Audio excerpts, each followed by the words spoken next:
What is up, my friends?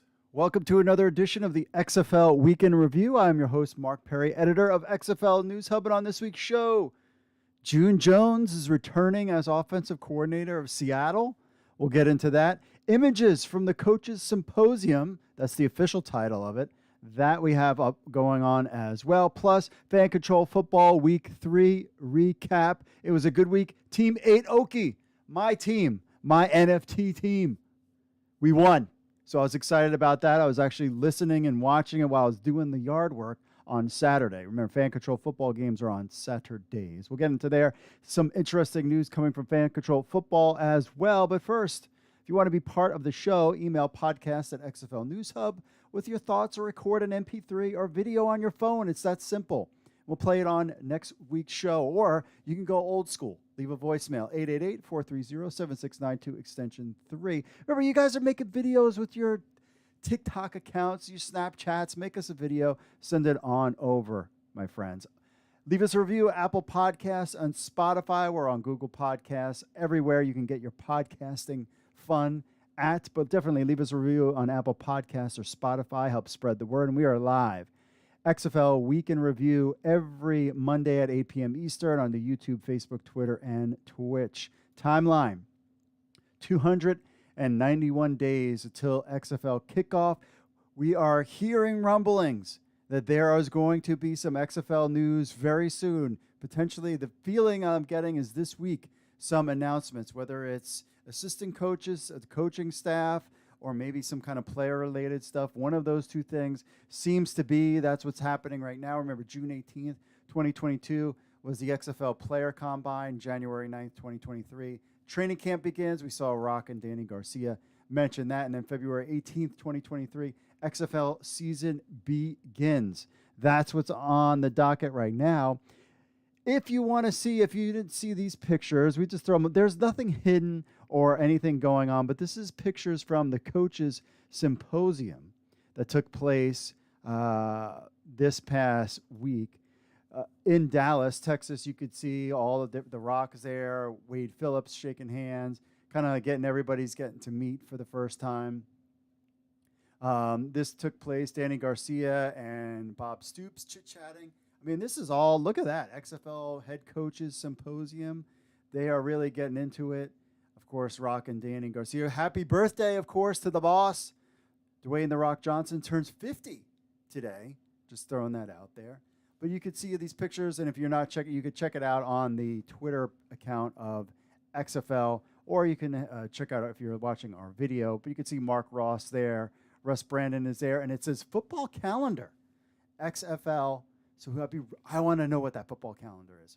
We also see a picture of Dean Blandino going over some rules as well with everybody in the room there. So it's a nice looking room. They got to hang out, meet each other for the first time, and now it's game on. It is game on. You see a picture of Rod Woodson, and then you see everybody hanging out there. So that was the pictures from the XFL Coaches Symposium that was posted.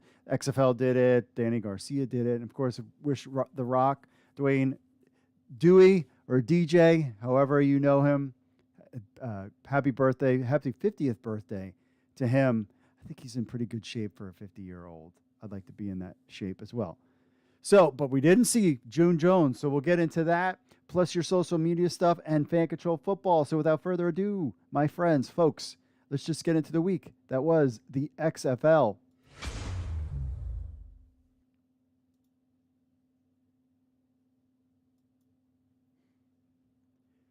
June Jones returning to the XFL as offensive coordinator for Seattle team. How would we know this?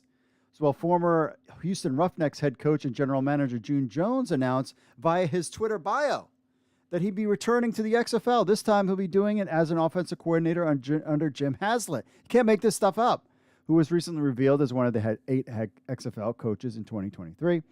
And this is a clip from Markcast, grabbed it right off. This is June Jones' account. It says offensive coordinator XFL for Jim Haslett in Seattle. Whoa. So team in Seattle. Jim Haslett is the head coach in Seattle. And June Jones returns to the XFL as offensive coordinator. I love this.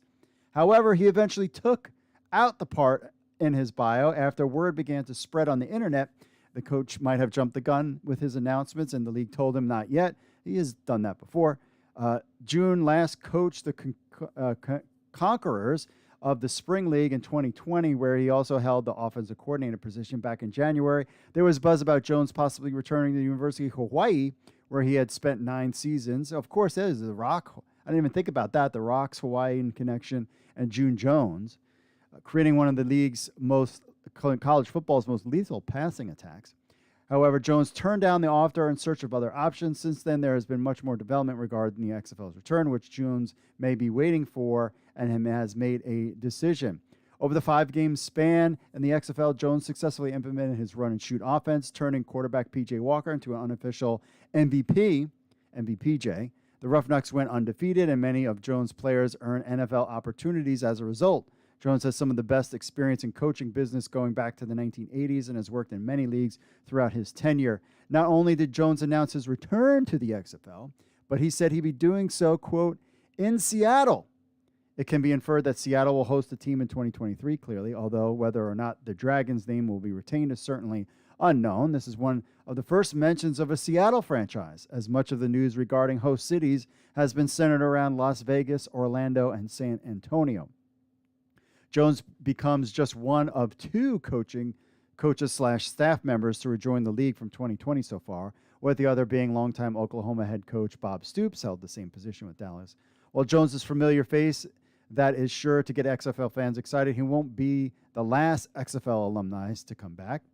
On the topic of Stoops, his offensive coordinator in Dallas was Hal Mumme, commonly referred to as the godfather of the air raid offense. Mumme and Jones had similar coaching styles, and Mumme also spent time in the Spring League following the XFL's suspension. Whether or not he returns to the XFL under Stoops or makes a return at all is yet to be seen, but his name is certainly at the top of list of coordinator availability. Jones' return to the XFL is a great look for the whole league, given that he was able to accomplish 2 years ago. If it could mean that his return of more coaches and coordinators, many of whom have praised the league publicly, from the entire team here at XFL News Hub. Welcome back, June. Absolutely. So June Jones returns. Could there be other coaches returned? I like this. I think this is better. What I would love to see with the XFL coaching staffs, and I think this is kind of where we're going. Now, Jim Haslett has been around for a while, too. But having some of these guys like June Jones come back and return, but just as offensive coordinator and as a teacher, that's what you really want. He doesn't really need to be the head coach, per se, even though he's got the experience, clearly. I mean, so does Jim Haslett. But then Jim Haslett run the team. I mean, Coach Jones didn't just turn 50. You know, he's up there in years. So let him just kind of run the offense and Jim Haslett do his thing. This opens up the doors for maybe guys like Jonathan Hayes to return. Maybe you get, some of the Winston Moss as a defensive coordinator. Maybe he makes a return back to the league. So we'll just kind of keep an eye out. I mean, because I'd love to see Winston Moss in Las Vegas as a defensive coordinator. We'll have to just kind of stay tuned. But this was a nice thing that a lot of XFL fans will be excited about, to see Coach Jones returning to the XFL in any capacity. And above offensive coordinator, I think it's a fantastic idea.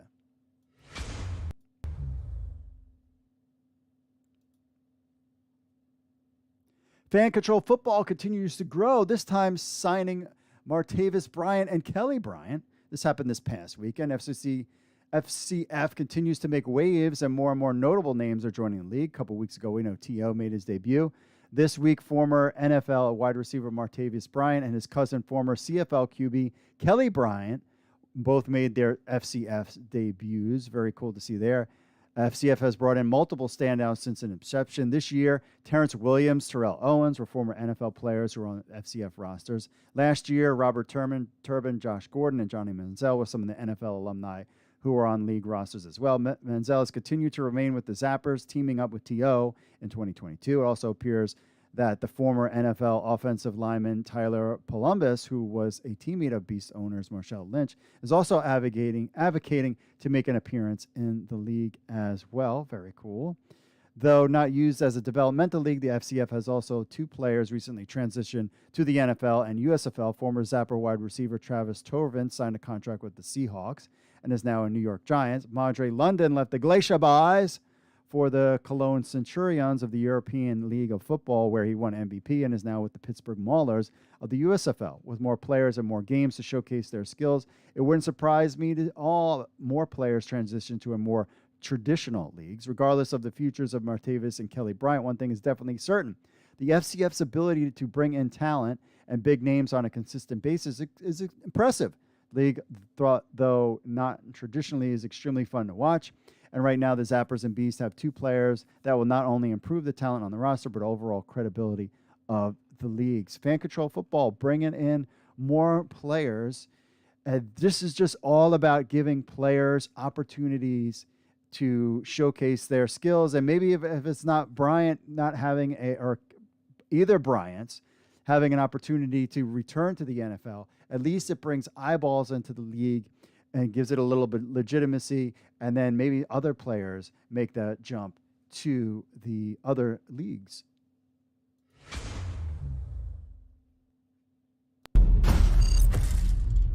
Here's Kidd. Has that time to go downfield to Boykin. Tipped up, caught! Boykin walking the tightrope. Touchdown! That's how you do the comeback. Still in conversation. Calls it himself. Deuces to the end zone. Francois, the high step is in for 6.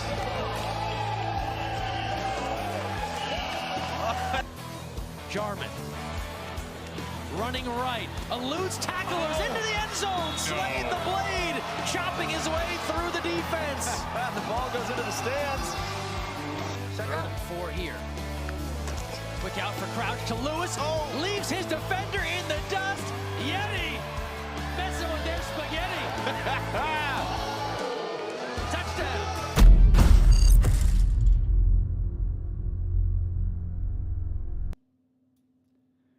All right, we have the latest recap this week from the Fan Control Football Week 3. First up, 8 Okie, 44-38, double overtime over the Beasts. Watched the game. I was making play calls. Yo, 8 Okie team, we need to stop. We can run the ball a little bit. Everybody's doing pass. We need to run the ball, but we did it. We won the game. So double overtime. It was a great finish at the end to bring it into overtime. A great game. And it was a lot of fun on there. Mitch the Kid, though some people were kind of calling maybe like baby Drew Brees, 12 of 24, 4 touchdowns, 178 yards. Joseph Boykin, 4 catches, 2 TDs. Patrick Smith, 6 catches for 2 TDs for 8 Okie. And Alfonso Howard was 8 of 15, 3 TDs, 78 yards, 2 rushing TDs for the Beasts. So they are out. Team 8 Okie with the win. BAFC, the Bored Ape Club, they were 28-20 over the Kingpins. That was your game 2. Remember, the first game starts at 1, and it was basically 2 halves. And then the next team goes on, and then they take a break, and then they go on to the next. DeAndre Francis, 4 of 6, 1 touchdown, 2 rushing touchdowns and 45 yards rushing. Jim Jones with 4.5 tackles and 1 sack, and Terry Jones, 3 of 11, 1 touchdown, and interception, 2 rushing TDs for 94 yards rushing. Should have been Stars. Beat the Glacier Boys, 28-26. That was your second half of the games, game 3 on there. Travis Boykin, 2 rushing touchdowns, 8 rushes for 38 yards. Justin Foster, 6 tackles, 2 sacks. Darius Dokes, 5.5 tackles. And Brycene Aileen, 3 rushing touchdowns, 12 rushes for 79 yards. Knights of Deegan, 36. Zappers, 34. You got Terrell Owens, Johnny Manziel, still not making it happen. Former Clemson QB Kelly Bryant was signed midweek by the team owners of the Zappers and was in uniform for the game. Pretty much no, but we have there. Ed Crouch was 10 for 11, 162 yards, 1 rushing TD, 4 passing TDs. Jordan Harold, 5 tackles. Kelly Bryant, 12 of 20, 130, 2 passing touchdowns, 2 rushing touchdowns. And Terrence Williams, 1 catch for 71 1 TD, 7 catches, 79 yards for the Zapper. So I don't know what's going on with Johnny Manziel. The Zappers now bring in Kelly Bryant. So what's going on with Manziel? Is he do much drinking? MVP ladder, Mitch Kidd, baby Drew Brees, 8 Okie team. He's got him at number 1. DeAndre Francis also playing well, quarterback for the Board Ape Football Club. He's number 2 on the list. Ed Crouch, quarterback for Knights of Deegan, number 3, and Joseph Boykin of Team Aoki as well. These two guys have been playing well, even though they haven't really been winning.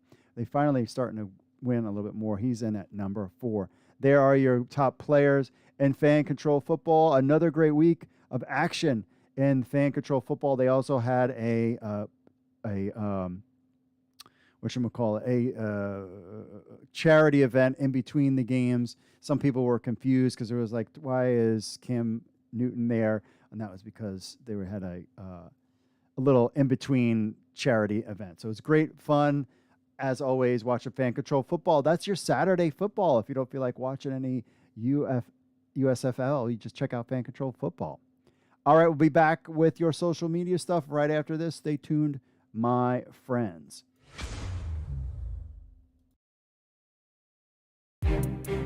Coming up this week on the Markcast, the XFL is hemorrhaging, leaking information. They're trying to put the genie back in the bottle, but I think some of this stuff is spilling out. Happy to talk about it on the podcast. We're talking the Vegas XFL, new team expansion, however you want to look at that. XFL in Seattle, and lots more. And then this is the long-awaited, long-promised Amar Doman on the Markcast. We are talking 30 minutes with America's CFL team, the BC Lions owner. Don't miss it. You got to put some wins on the board as well. We've had some tough years, so certainly that's been part of the problem out here. But we're really excited about going forward. The team we have, the coaching staff, and there's a lot of continuity to it. And I think that's going to deliver some dividends for the team. And I'm busy cheerleading the heck out of this team in the background and investing in it. Then we're also joined by a longtime friend of the show, Kevin Kugler, talking all about the Fox broadcast aspect side of the USFL. Kevin's going to be in the booth again this weekend for the USFL. Lots of insights there. Anytime you can be on the bottom floor, the ground floor of something that's starting out like the USFL is with Fox this year, you're always kind of jazzed by that. And again, I love football. I love it in the fall. I love it in the spring. I think it's a great opportunity. And then we're breaking down all the CFL rule changes, talking USFL TV ratings, if we want to walk down that path that's a little tenuous right now. Lots of other stuff with Evan. Really excited to have him. June Jones put in his Twitter bio that he was going to be the offensive coordinator in the XFL under Jim Haslett for a team in Seattle. So obviously there's a lot to unpack there. And he had that up for maybe half an hour and then took it down once word started to get around that, maybe he wasn't supposed to put that out there yet. And then even with all our BC Lions talk, don't think I forgot to give Edmonton Elks a little bit of love. We have Jake Serezna from their team joining us on the show. I think this offseason for me has been more just about like healing my body and more just getting everything fine-tuned and getting ready to go for this year. Huge show this week. Whoever thought we would get to this point, really appreciate everyone for putting up with this. Thanks again.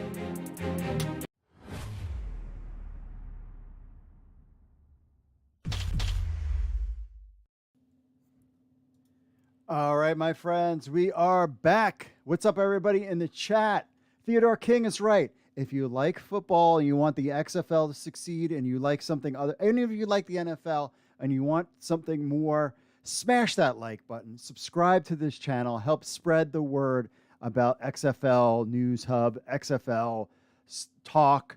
You can talk about other. Hey, the NFL draft was a lot of fun. Watching Fan Control Football was a lot of fun, and watching the USFL games was a lot of fun as well. And I think the king of all of this stuff, aside from the king being the NFL, is going to be the XFL. That's where I'm kind of thinking things will be. And we also have tomorrow on our CFL News Hub, we have this live coverage of the Canadian Football League draft. That's happening tomorrow, 8 o'clock. Live on CFL News Hub channel. So you want to check that out, my friends. So yes, Theodore is correct. Smash that like button. Paladin Demo says hello. Jason, so much media around all their meetings. I think we will get that XFL documentary. Maybe there'll be 10-minute videos on YouTube or a televised show. I think it would be huge. Get it on NBC or streaming on Netflix. The whole behind the scenes. If you noticed when they dropped that one video and it had like The Rock, Danny Garcia, Jerry Cardinale on that, they were kind of sitting down. It was like XFL. There was like in a studio thing. It looked like they were clearly talking, like there was something there. And all of this content, all of these pictures, all these meetings makes for a great show. I mean, if you look at the USFL, the two biggest things that have been talked about from that league this year was the pizza chicken salad thing that got a lot of run, and the player from the Houston Gamblers with the cigarette, which we'll talk about that at 9:00 on the USFL News Hub Weekend Review show.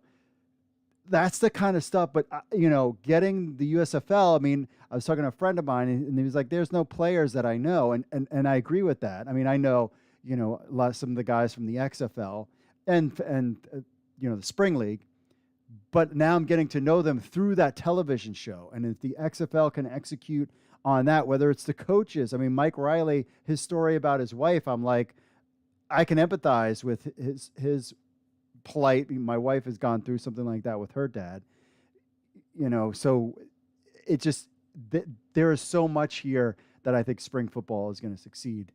Totally is going to succeed there. John says, since Hein Warren is coach, will there be a Pittsburgh team? No. Las Vegas team better be the Outlaws. I agree with that. That should be. Jason says, happy birthday, Dr. J. I think you're talking about the Dr. J basketball player, or are you talking about Dwayne The Rock Johnson? He also says, big Guardians fan, went to the LA New York Giants game. I think, or talking New York Guardians game. Who wants to go to a Giants game? Let's see here. Shady Sports. If Wade Phillips isn't a coach at Texas, they have already failed. This is very true. I guarantee you he's going to be in Texas. I think that's why if he's not in Houston. There was rumblings that Phillips was interested in being in the Houston job, or there was talk of him possibly being in the USFL in Houston as well. So I think he will definitely be back in Houston. John says the USFL isn't doing well. I would beg to differ on that. I think it's exactly where they kind of figured things would be. The empty stadium is not a good look for TV. Yes, you got to tune into USFL News Hub, USFL Weekend Review coming on at 8:00. We'll get into all that stuff. But basically what the Fox folks are saying, this is part of the plan. This is a long-term plan. This isn't like they are claiming they are in this for the long haul. And it makes things interesting for the XFL, because I think the USFL is exactly where they want to be. If you look at one of the comparisons that one of the executives made was that, they're basically paying nothing. They have their own league. So whatever they're spending, $25, $30, $40 million, they're getting just as much ratings for things that cost $450 million to buy the rights to. They're getting better ratings than what. That's the power of football. We will see whether or not Fox is in it for the long haul. But everything they're saying right now, that, hey, this is going along well. This is what they expected. Here's the interesting thing. We're going into week 4 of the USFL season coming up this weekend. And then next weekend will be week 5. And then we'll have made it. It gets to week 6. It'll be longer than the XFL, which is just crazy, crazy.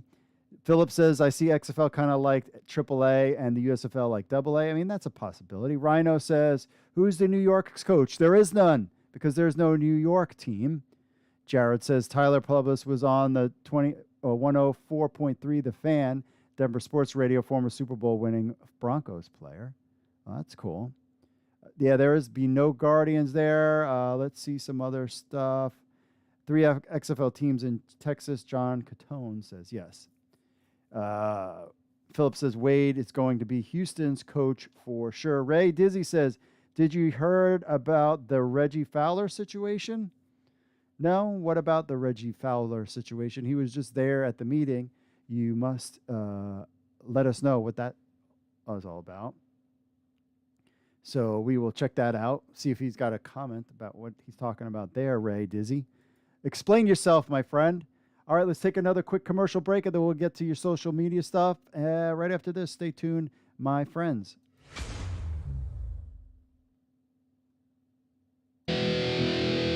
What's up, XFL Army? If you're a fan of the XFL News Hub and you have a telephone, which I know all of you do because you're sitting there playing on your phones all the time, then why not download the XFL News Hub app? That's right, it's on iTunes. It's on Android. We have an Android version and an iPhone version of the XFL News Hub app. So what do you get? You get the latest news from XFL News Hub, the premier source of XFL news in the universe. Plus, you get push notifications when we have breaking news. You will be the first to know. You can leave a comment on some of the news right from your phone. Plus, you get this podcast on your phone as well. Remember, you can leave us reviews on the Google Play Store or iTunes. It links to other social media, our other social media accounts, and so much more. Be in the know. I know you're on your phones. People are on their phones all the time. They never get off their phones. So why not just download the XFL News Hub app on your Android or iPhone today? All you need to do is go to the Google Play Store or iTunes and just type in XFL News Hub. That's XFL News Hub. Download our app on your phone today.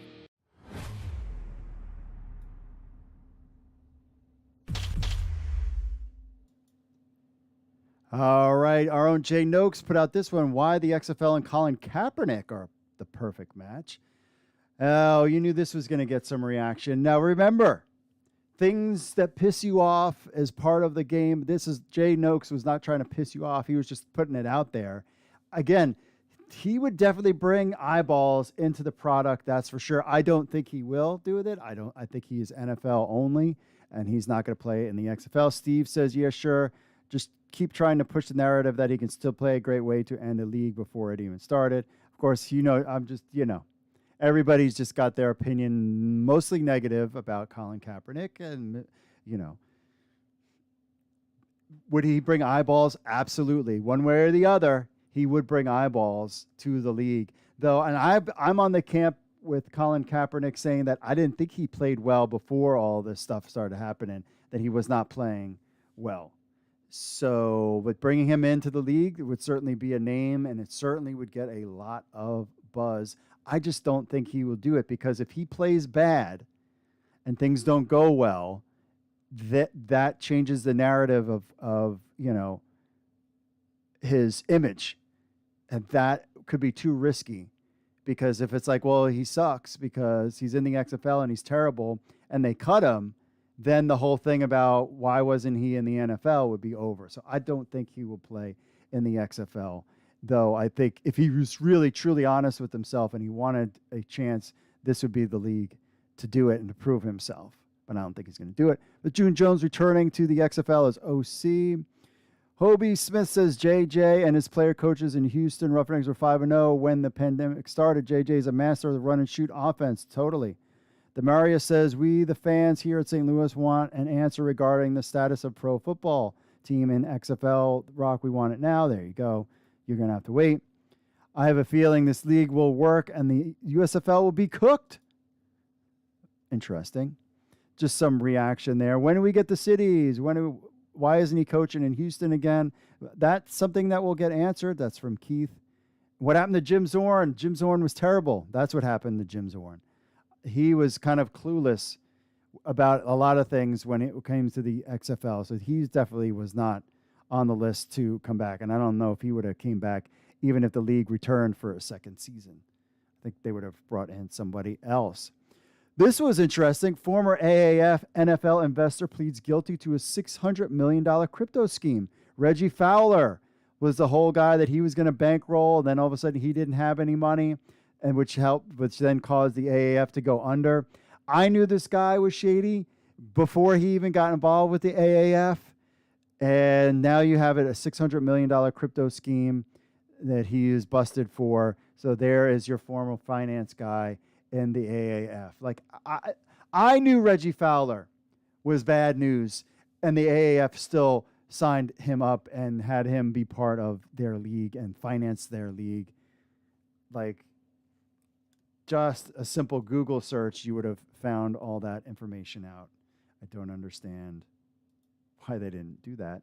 Seems very, very silly to me. Let's see here. What do we got? On the, let's go to Instagram. Fred JMZ dash whatever. If he wanted to play football, he should have played in Canada. He'll never play again. He does not care about the sport. Terrell Thomas 293 says yes, sir. And Hunter Cook says no.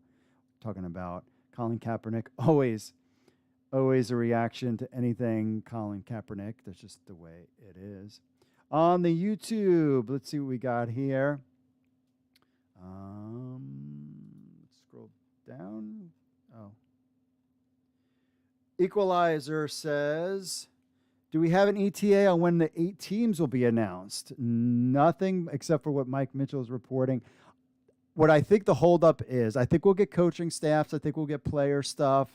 But the cities is the kicker because they're right now trying to work out deals. And if a city kind of backs out on them or tries to play too much hardball, things could change. So that's a fluid situation about the cities, but they wanted to get the 8 coaches out there and let's start getting some buzz because these guys have got to start training people. Who knows? We might not know the cities until after the first training camp. You're just going to have to stick and find out. Shark Attack, very scary name. Makes me scared. I feel your enthusiasm with the new XFL Texas hub thing. Texas, and more Texas. I'm from Southern California. Who am I supposed to root for? Seems like this is a league for Texas fan base, and Cali isn't allowed to play with the other kids. No, I don't think that's the case. Yeah, LA numbers in 2020 weren't so great, but to condemn them, and they didn't even play a full season. They're the Rocket Danny's promotion. I think both LA and New York would have worked. I can't relate to any of these teams as I'm not from Texas. Was so excited to see my LA Wildcats back at 2023. There is a lot of us left in limbo. Not cool, XFL. I guess it's back to NFL and baseball. Go Angels. Meh, baseball. Meh. What a way to shatter somebody's dreams. They should have called it XFL Tex 3.0 or TexFL. TexFL, that's kind of funny. But don't worry about it. Like I've said I believe I said it in the article, it could definitely be a situation where the LA team comes back and the New York team comes back. This is for this year only. Remember, they're going to it's going to cut down the cost by having 3 teams in Texas. I mean, do you want your LA Wildcats now and the league to fold in a year, or that franchise to fold in a year, or let the XFL get established for a year or two and then bring the LA Wildcats back? That's your choices. There is going to be a hub, and it makes sense to rather than what the USFL does, which is everybody playing in Birmingham. Which people are so short to just be like, but like if you know the story, then it makes sense. The story makes sense. If the DC Defenders weren't going to be around, am I going to still be like, oh, channel's closed? No, I'm just going to pick another team. Tampa or Orlando or something like that. Or pick one of the Texas teams, and then if LA comes back, you're good. Or pick the Seattle team. Ron says if XFL teams in New York, Los Angeles come back next, had to expand to Chicago, Nashville, Knoxville, Birmingham. That's not happening. San Diego, New Mexico, Oklahoma, Omaha, Columbus, Milwaukee, Canada, Mexico, Europe. One of the things that I was finding that was interesting to keep an eye on. So we keep hearing rumbles that the XFL is going to have some type of announcement this week, whether it's coaches or whatever. Keep this in mind. The NFL is going to release something on Wednesday about international play, where they're going to have 5 games in different locations. And I wouldn't be surprised if the XFL was somehow tied into this international thing with the NFL. If that was another idea or something that was brought up that, hey, we're going to help the XFL. We're going to put an NFL game in these areas. And then, and by the way, these could eventually be the future home of XFL franchises, because the NFL has already done the work about these places and have these relationships. If you have the NFL in your corner and you're wanting to make a deal with Mexico to put an XFL team in and they're playing hardball, And then the NFL is kind of like your buddy on the side to actually even help get some of these deals done with other locales. Now, what power does San Antonio have and the NFL have? But Houston, Dallas, DC, the NFL has some stroke, or, I wonder if there could be some correlation between the NFL's international plans and the XFL's. Just something to kind of keep an eye on there, my friends. All right. On to the Twitter, of course. Happy birthday, boss. The Rock turns 50 today. Again, happy birthday to him. Many, many more. Excited. Didn't know that his birthday was today. I think Pat McAfee's birthday is today. Somebody said somewhere. But the FCF continues to grow with Martavis Bryant, Zach Butch. I think they could be a legit league and actually have potential to be bigger than the AFL was. It's a lot of fun, man. It's been a lot of fun watching Fan Control Football. The fact that I am an NFT holder of, Fan Control Team 8 Oki, that's cool. That's my team and that's my squad. So watching their game was fun.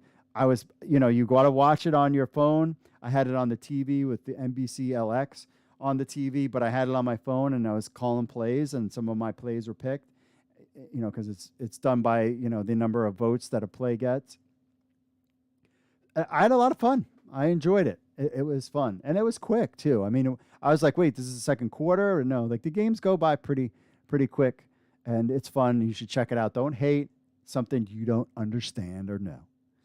Van Stir 2000 talking about a lot about reaction about this Practice Hub article that I put out last week. Let's look at the Seahawks. They practice in Renton, travel to Seattle only for the games. I really don't think that where they sleep or practice makes a difference to fans. So how does this become different for XFL 2023 teams? That's true. But McDonald's, whatever, says, but thing is they're there in the state where fans can have events with them, can go to the community and build relationships. I know, and I talked about that the league can still do those type of things, my friend. I already addressed that part in the article. Last two things about training camps in the hub city. Greg says sounds plausible. Let's see how it works in real time. I wish whatever model the XFL chooses to implement finds nothing but success. Remember, the goal is to survive and thrive. So in closing, best wishes. And Gold Stallions. That's the wrong league, Gregory. It's the wrong league, my friend. Andy, you're talking about the Colin Kaepernick article. I'm very much a supporter of Colin Kaepernick, but I don't think he will actually work out for what the XFL will pay for QBs, and don't think XFL will pay a lot of money for a named player. I agree with both of those things. That's why I just don't think it is going to happen there. Oh, we got one more email. Let's check this out here. Just came in at the last minute. James checking in, Hub headquarters in Texas. Always appreciate the Hub. Truly a great source of XFL news. Thank you very much, Jim. Battlehawk Nation. I get the whole Hub training camp, headquarters, season practices being located in Texas to save money and more for the first year. However, after 1 year, some cities will be ready to support all team activities. St. Louis is a great example. I agree with that. They have a great training facility in Earth City where the previous Battlehawks 2.0 practice. The press would be sure give the team a lot of media coverage. If the team continued to basically headquartered in Texas, would eventually be an issue with St. Louis fans. First year, okay, I get it. Second year, or for sure third year, the Battlehawks will have to make St. Louis their full-time home. Thanks, Mark. Jim, Battlehawk Nation. Yep, 100% agree, and that's exactly what that is definitely the long-term goal, and I believe it should be the next year. This could be year one, then let the teams be there in year two, or maybe even some of them. But again, you have 3 already in Texas. But yeah, this isn't the long-term 5-year model that they're going to do this forever. The one thing I thought about when it comes to USFL, and that's been a criticism because there is no connection to the local fan base at all, even though the ratings are good. USFL, I think in year 2, cannot stick with the same model of just playing all their games in Birmingham, where one team has home field advantage for every single game. They would need to at least once have a game, do what the XFL is doing, and fly 2 teams out and play a game somewhere else. I mean, Birmingham could still play all 8 games in Birmingham, but have these other 2 teams actually travel to Pittsburgh and play a game somewhere, sell tickets, that would really galvanize and get interest. Even if you only just said, hey, one game only, that's the way to do it, in my opinion. Well, we'll see. When these suckers go head to head, this is going to be a fascinating, not only when the XFL rolls out their thing and their plans, but actually what happens over the summer, after the USFL season, where these players go. Thank God. Make sure you like and subscribe. Smash that like button. Let's get to 60 likes on this episode, because there is going to be a ton of crazy stuff happening in spring football. And we're the leader, the number one source, the greatest of all time when it comes to spring football coverage. Your boys from XFL News Hub Publishing is kind of what we kind of call it. Speed Tech says, what happened in Las Vegas? Are they supposed to get a team there? I missed the news on that. Yeah, The Rock was in Las Vegas to talk up Black Adam, the DC Universe movie. It wasn't there to talk about XFL, but he did say he would be back. So whatever that means, leave it there. Jared, ELF is already in Germany. Yes, the European League of Football is there, but they don't have an NFL team. But maybe between the XFL and NFL, could they work something together to help the XFL land an international team? That would be cool. Let's see here. Paladin says, I heard 60 this morning on the news. Must have misheard. 50. What do you got? 50 or 60? What are you talking about? Oh, The Rock turned 50. I think that's what you're talking about. Philip says, I'll watch ELF before Fan Control Football, and I have. Oh, my. That's hardcore. Let's see. Go. Greg says, nope, I'm rooting for both XFL and USFL, my Stallions, to make it. Go Stallions. How dare you? Save that, Greg, for the next show. You can't do that. But yes, you could be a fan of all leagues. That's something that we were kind of all at XFL News Hub kind of perplexed. Like, why are these people like hating on one and the other? You can be a fan of all leagues. You just want these things to succeed. Coach Simmons says, is San Antonio a lock? It is looking highly likely that San Antonio is. It's nothing. Nothing is a lock, my friend. But it's certainly highly likely that San Antonio is a spot. Stock Speed Tech, if you smell like the XFL News Hub is cooking, I like it in. And Philip says, go Gamblers. He's all in. There you go. Thanks. And Jared says the Blob has a great as mascot for the Stars. The thing is, I don't know, the Hamburglar looking thing. Whatever. It's ugly, but I get it. Ugly works. So it's all fun. All right, my friends, that's it for this week's show. Remember, you got to hang out with us after at 9 o'clock on the USFL Weekend Review. But on this show, if you want to be part of the show, email podcast@XFL News Hub with your thoughts or record an MP3 or video on your phone. We'll play it on next week's show. Leave a voicemail, 888-430-7692, extension 3, and leave us a review on Apple Podcasts. We appreciate that. And always watch live at 8 p.m. Eastern every Monday on YouTube, Facebook, Twitter, and Twitch. Hang out with my friends on the chat as well. Get to meet some more like-minded, very intelligent football fans who not only like the NFL, but they like the XFL, USFL, Fan Control Football, ELF, Major League Football. You think that's ever going to get on the field? We'll have to wait and see about that as well, my friends. All right, that's it for me, folks. Hey, always say this after every show, and I mean it. Thanks for everybody for listening on the YouTube, all that stuff, and watching us live. Appreciate you guys. And then that's it for this week's show. Stay tuned this week on XFL News Hub. I really think we might be getting some kind of news where we get some XFL news to talk about next week. All right, my friends, that's it for me, folks. God bless as always. God is good, and I will see you all later. You know, I say it every time.